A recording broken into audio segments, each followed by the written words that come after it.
a fool. I want to share with you a dramatic little story from the Gospel as recorded by St. Luke. It is the story of a man who, by all standards of measurement, would be considered a highly successful man. And yet Jesus called him a fool.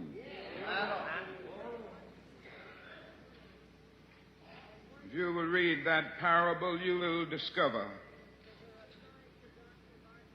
that the central character in the drama is a certain rich man.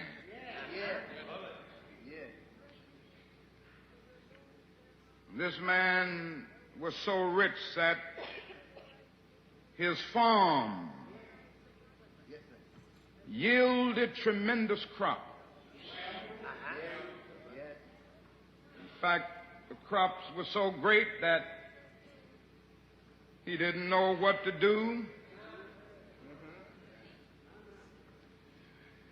And it occurred to him that he had only one alternative, and that was to build some new and bigger barns so he could store all of his crops. This recording is briefly interrupted at this point. Take thine ease, eat, drink, and be merry. That brother thought that was the end of life. But the parable doesn't end with that man making his statement. It ends by saying that God said to him, "Thou fool." Not next year, not next week, not tomorrow, but this night. Thy soul is required of thee. And so it was at the height of his prosperity, he died. Look at that parable. Think about it. Think of this man. If he lived in Chicago today, he would be considered a big shot. And he would abound with all of the social prestige and all of the community influence that could be afforded. Most people would look up to him because he would have that something called money. And yet a Galilean peasant had the audacity to call that man a fool. I'd like for you to look at this parable with me and try to decipher the real reason that Jesus called this man a fool. Number one, Jesus called this man a fool because he allowed the means by which he lived to outdistance the ends for which he lived.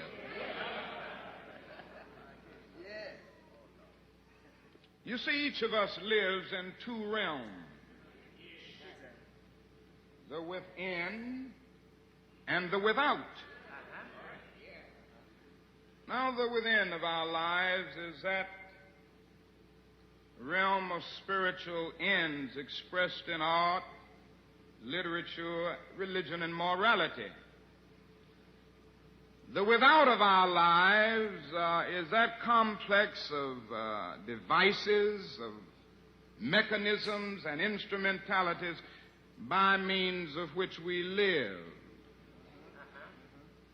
The house we live in, that's a part of the means by which we live.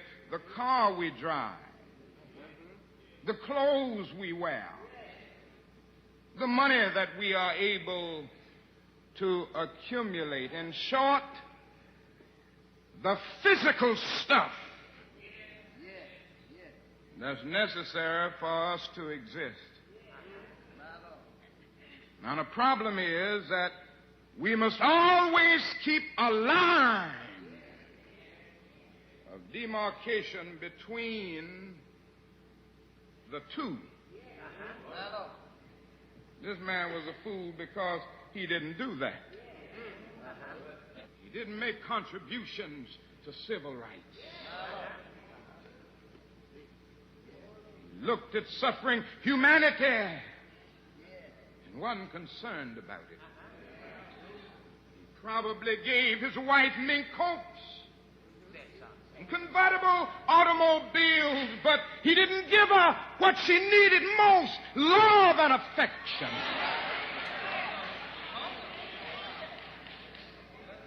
He probably provided bread for his children, but he didn't give them any attention. He didn't really love them. And so this man justly deserved his title.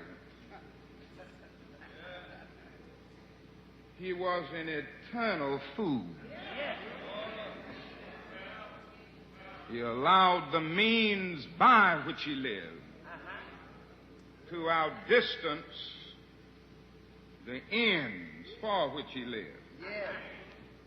Now, number two, this man was a fool because he failed to realize his dependence on others. Now, if you read that parable in the book of Luke, you will discover that this man utters about 60 words. And do you know, in 60 words, he said I and my more than 15 times.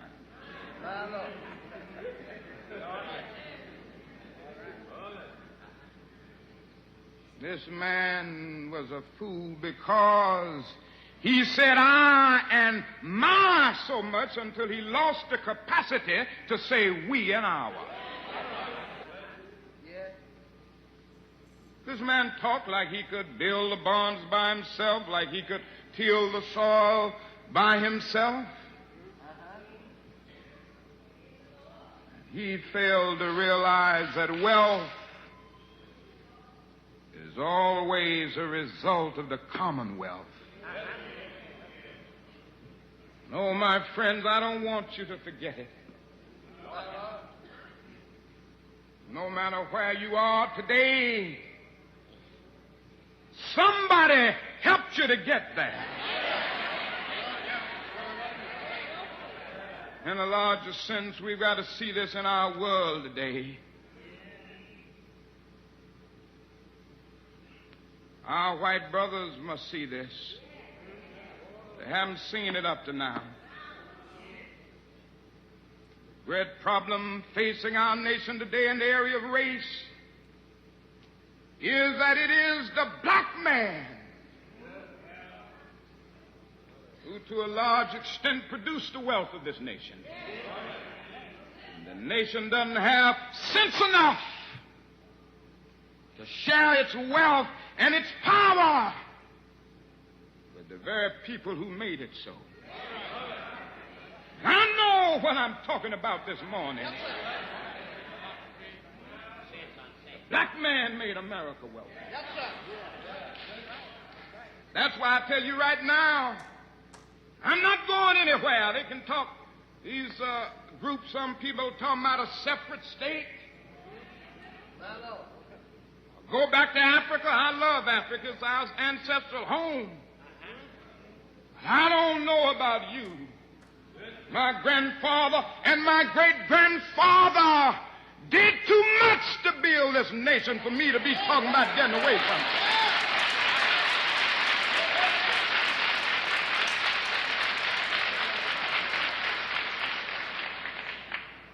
Before the Pilgrim Fathers landed at Plymouth in 1620, we were here.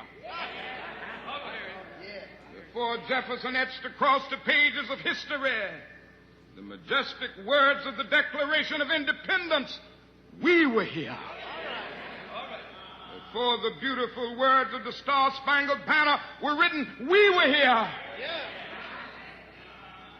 For more than 2 centuries, our forebears labored here without wages. They've made cotton king. With their hands and with their backs and with their labor. They built the sturdy docks,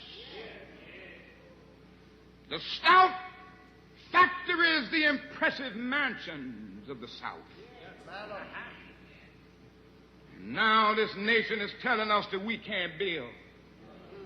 Negroes are excluded almost absolutely from the building trade. It's lily white. Why? Because these jobs pay $6, $7, $8, $9, and $10 an hour, and they don't want Negroes to have it.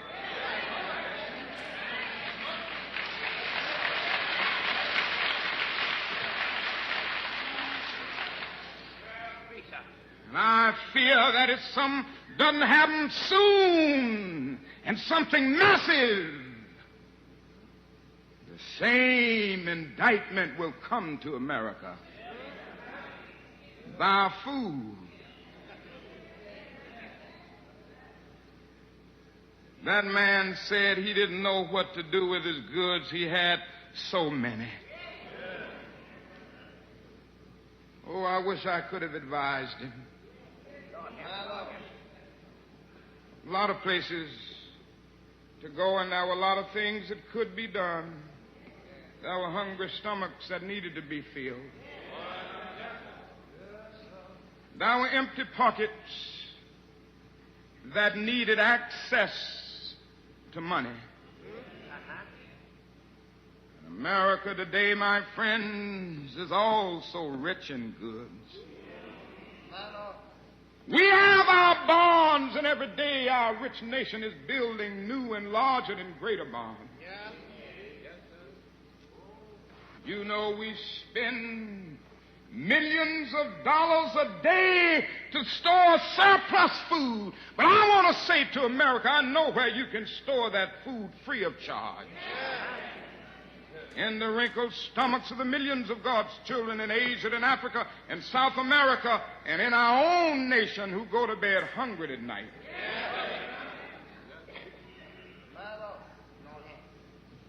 A lot of fools around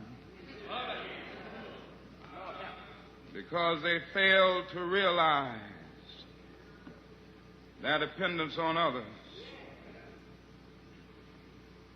Finally, this man was a fool because he failed to realize his dependence on God. Do you know that man talked like he regulated the seasons? That man talked like he gave the rain to grapple with the fertility of the soil. That man talked like he provided the dew. He was a fool because he ended up acting like he was the creator instead of a creature. This man-centered foolishness is still alive today. You know, a lot of people are forgetting God. People just get involved in other things. I tell you this morning, my friends, there's no way to get rid of them. One day, you're going to need him. The problems of life will begin to overwhelm you. Disappointments will begin to beat upon the door of your life like a tidal wave. And if you don't have a deep and patient faith, you aren't going to be able to make it. I know this from my own experience. I grew up in the church. I'm the son of a preacher. I'm the great-grandson of a preacher. and a great-great-grandson of a preacher.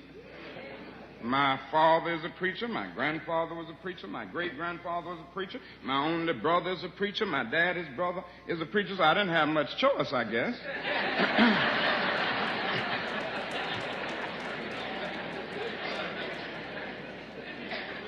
But I had grown up in the church, and the church meant something very real to me, but it was a kind of inherited religion, and I had never felt an experience with God in the way that you must have it if you're going to walk the lonely paths of this life. One day, after finishing school, I was called to a little church down in Montgomery, Alabama. A year later, a lady by the name of Rosa Parks decided that she wasn't going to take it any longer. She stayed in a bus seat. You may not remember it because it's way back now, several years, but it was the beginning of a movement where 50,000 black men and women refused absolutely to ride the city buses, and we walked together for 381 days. Yes, sir. That's what we got to learn in the North. Negroes have to learn to stick together. We stuck together.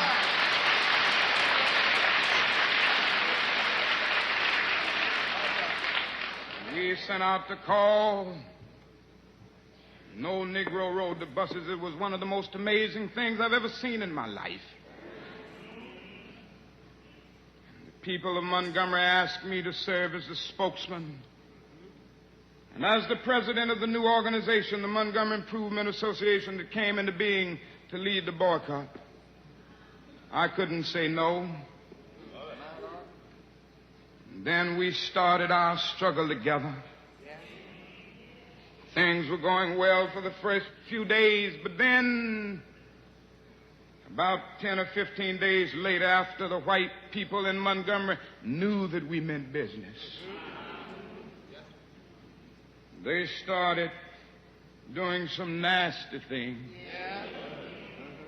They started making nasty telephone calls, and it came to the point that some days more than 40 telephone calls would come in, threatening my life, the life of my family, the life of my children. I took it for a while in a strong manner, but I never will forget one night very late. It was around midnight. And you can have some strange experiences at midnight. The telephone started ringing, and I picked it up. On the other end was an ugly voice. That voice said to me in substance, "Nigger, we are tired of you and your mess now. And if you aren't out of this town in 3 days, we're going to blow your brains out and blow up your house." I'd heard these things before, but for some reason that night it got to me. I turned over and I tried to go to sleep, but I couldn't sleep. I was frustrated, bewildered. And then I got up and went back to the kitchen, and I started warming some coffee, thinking that coffee would give me a little relief. And then I started thinking about many things. I pulled back on the theology and philosophy that I had just studied in the universities, trying to give philosophical and theological reasons for the existence and the reality of sin and evil. But the answer didn't quite come there. I sat there and thought about A beautiful little daughter who had just been born about a month earlier. We have 4 children now, but we only had 1 then. She was the darling of my life. I'd come in night after night and see that little gentle smile. And I sat at that table thinking about that little girl and thinking about the fact that she could be taken away from any minute. And I started thinking about a dedicated, devoted, and loyal wife who was over there asleep. She could be taken from me, I could be taken from her. And I got to the point that I couldn't take it any longer. I was weak. And something said to me, you can't call on Daddy now. He's up in Atlanta 175 miles away. You can't even call on Mama now. You got to call on that something and that person that your daddy used to tell you about. That power that can make a way out of no way.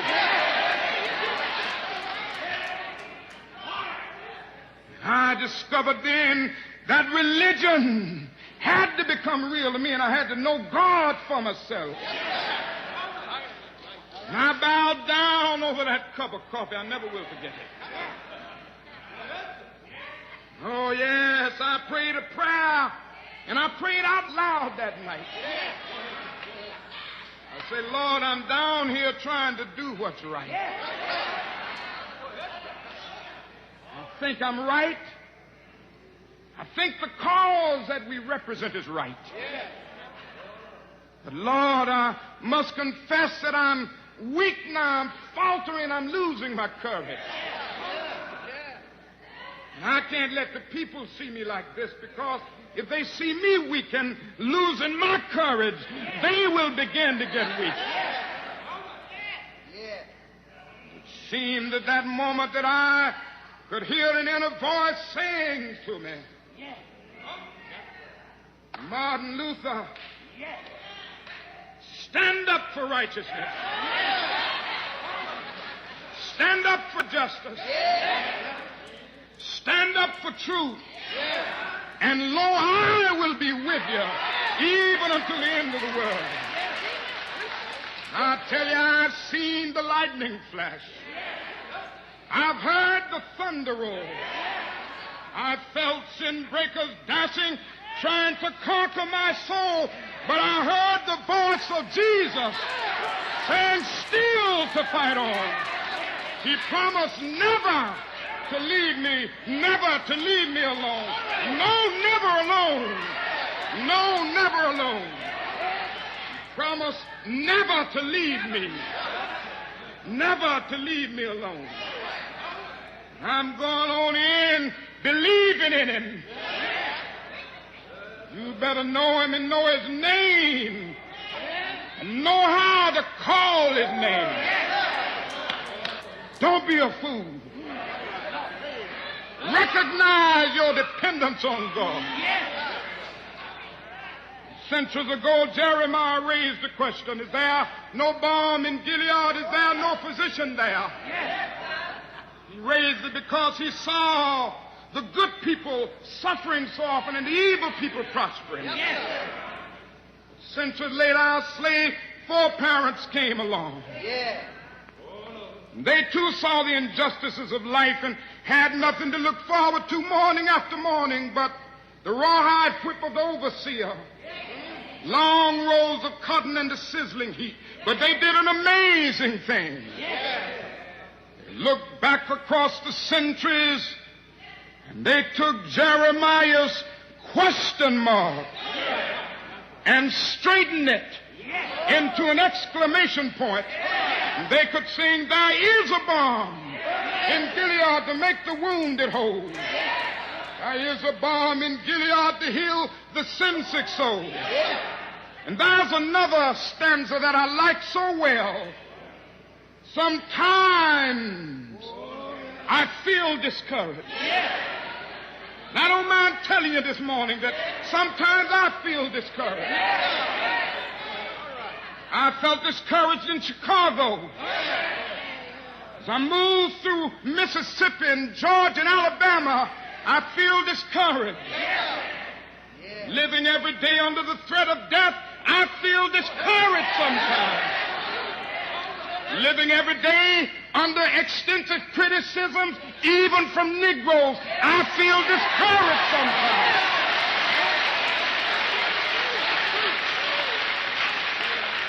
Yes, sometimes I feel discouraged and feel my works in vain.